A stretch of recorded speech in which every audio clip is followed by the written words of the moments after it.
Hello and welcome everyone. Assalamu alaikum and good day to all of you. I hope all of you are fine.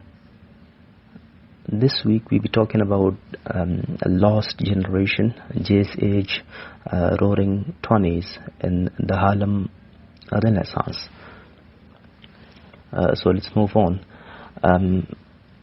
Referring to lost generation, it is a group of American writers who got to prominence during the World War I and established their literary reputations in the 1920s. The term is also used more generally to refer to the post-World War I generation. Now, this lost generation, it has got two connotations. The first one is basically for the writers or the entertainers who got emerged or who got to a certain prominence straight after the World War I around 1920s. And their generation was called a lost generation. Another peculiar feature that is associated with the lost generation is that the generation that followed the First World War I or the First World War, they are collectively called lost generation. This term, it embraces Ernest Hemingway, Philip Scott, Fitzgerald, John Dos Passu, and E. Cummins. Gertrude Stein is credited for the term lost generation, though it is believed that Hemingway made it widely known. In the 1930s, as these writers turned in different directions, their works lost the distinctive stamp of the post-war period. The last representative works of the era were Fitzgerald, Tinder is the Night. Now, why are they called lost generation? Here is the answer. In the 1930s, these writers turned in different directions. By different directions, we mean to say that they have given up on the old traditions in literature, in philosophy, and everything else. And then, straight after the First World War, they were supposed to be writing about the World War. They were supposed to be writing about the results and consequences of the World War. But then, these writers, they had different preferences and they went in different directions than what they were supposed to do, what they were to do to the narrative of the World War. And on the basis of these divergences, these writers, they were considered and ultimately called the lost generation. We have talked about it in our previous lecture in pretty detail. So if you find anything difficult here, please revisit the lecture of our previous week. Okay, now Jazz age, jazz, to tell you clearly, is basically a form of music that was made known by the Afro-Americans in America. It started in musicality, where the demands and requirements of the current day were met by musicians. They tried to bring up some new beats. They tried to bring in something new to the musicality in order to make it acceptable for the people. And that is why even today, jazz is a kind of music, in a kind of dance that is known widely across the world. Now, jazz age was not the only art form of this period that reacted to changing times by changing its rules. Every other literary or philosophical advancement back then, it tried to get into the sphere of modernism. It tried to change with the passage of time, since the scenario straight after the World War I, it demanded change, it demanded progress in every aspect, in every way of life. But then jazz, this famous form of music and dance, it is the only movement that had the capacity to mold itself according to the needs and desires and change that was needed. many writers began to deviate from the literary forms and rules that had defined the lost generation. Now, another aspect of the jazz writers or the jazz artists was that they deviated from the traditions and conventions laid forth by the lost generation.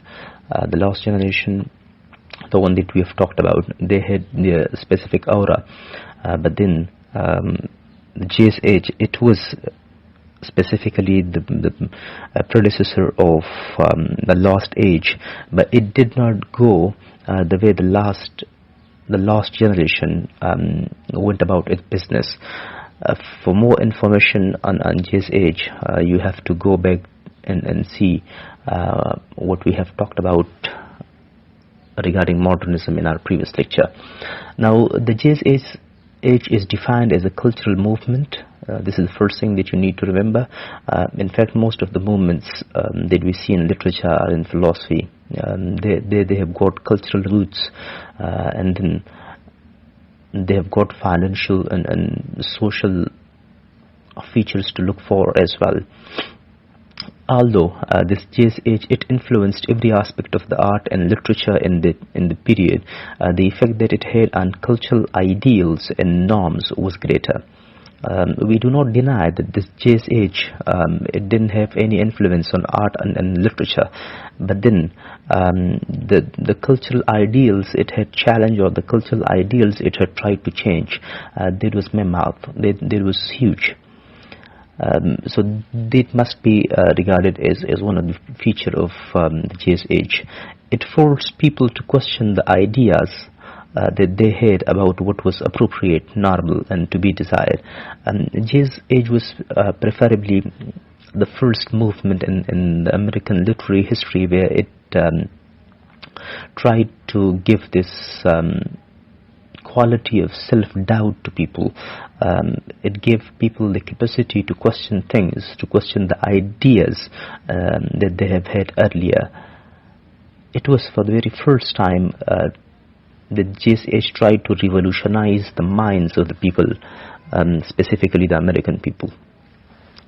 This step from tradition gave people the opportunity to experience new forms of self-expression. Now, when you break the traditions which this jazz artists or entertainers did so well, it gave the opportunity to the people to experience new forms of self-expression. Traditionally, there were maybe one or two or three ways of self-expression.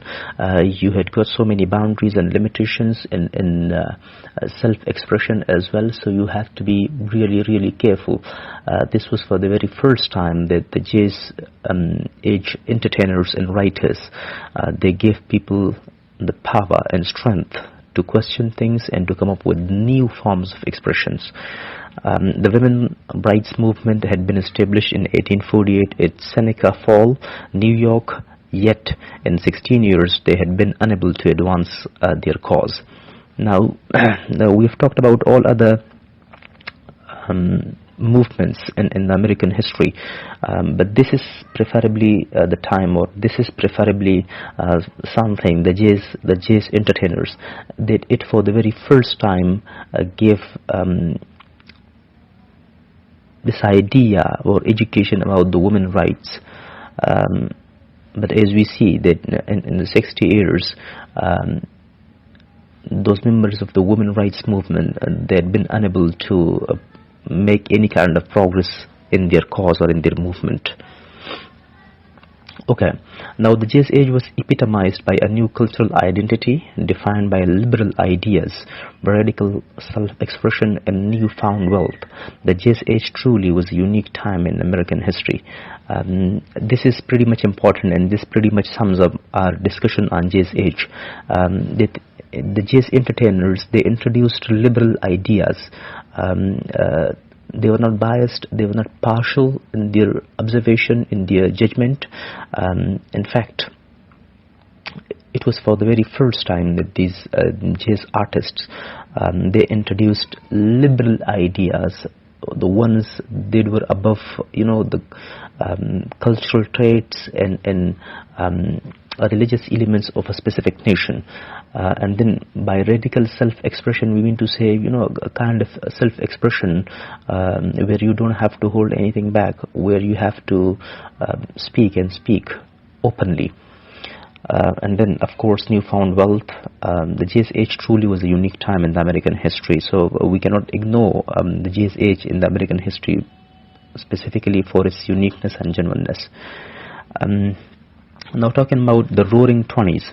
The Roaring 20's era was memorable for huge growth in areas from artistic expression and popular entertainment to industry and even crime.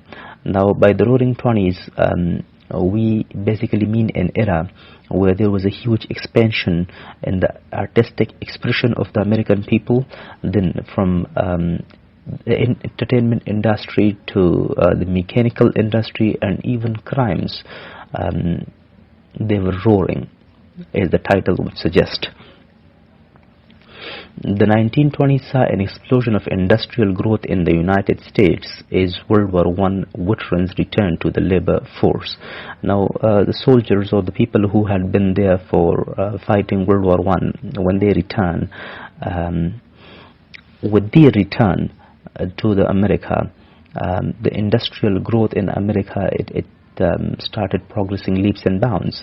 Now government and big business became more closely entwined during the post-war era under the successive Republican administrations of the three presidents, Harding, Coolidge and Hoover.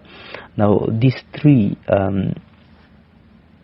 presidents, the ones that we have mentioned under their Republican administrations, the government and the business powers of America, they certainly got into close links and contacts, and that was basically the secret of American advancement in the field of industry in this era. There was this fact of facing high unemployment and inflation because World War I has basically staggered the economy of the United States of America, and then when those soldiers they got back, there were no sources, not enough sources in fact, through which they could be accommodated. So this unemployment and inflation, it was going high, and then the 1920s saw two major literary movements: the Lost Generation, a group of US expatriates who mostly settled in Paris, and the Harlem Renaissance, an African American cultural awakening based in New York's Harlem district. Now this 1920 or the 20th century in American history, it is significant for many things, but the ones that we have mentioned over here, it was significant for bringing about changes in the literary ideals of the time.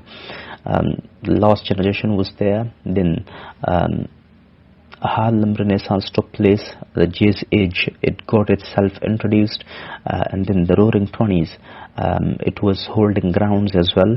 So this 20th century was basically a game-changing century for the US.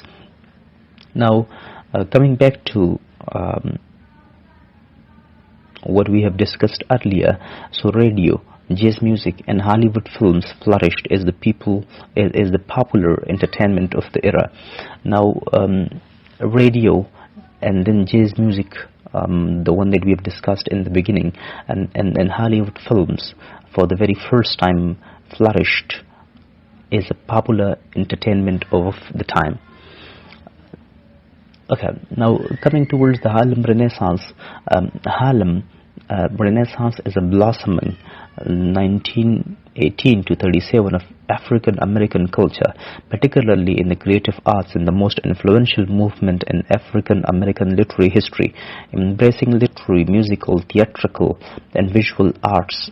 Participants sought to reconceptualize the Negro apart from white stereotypes.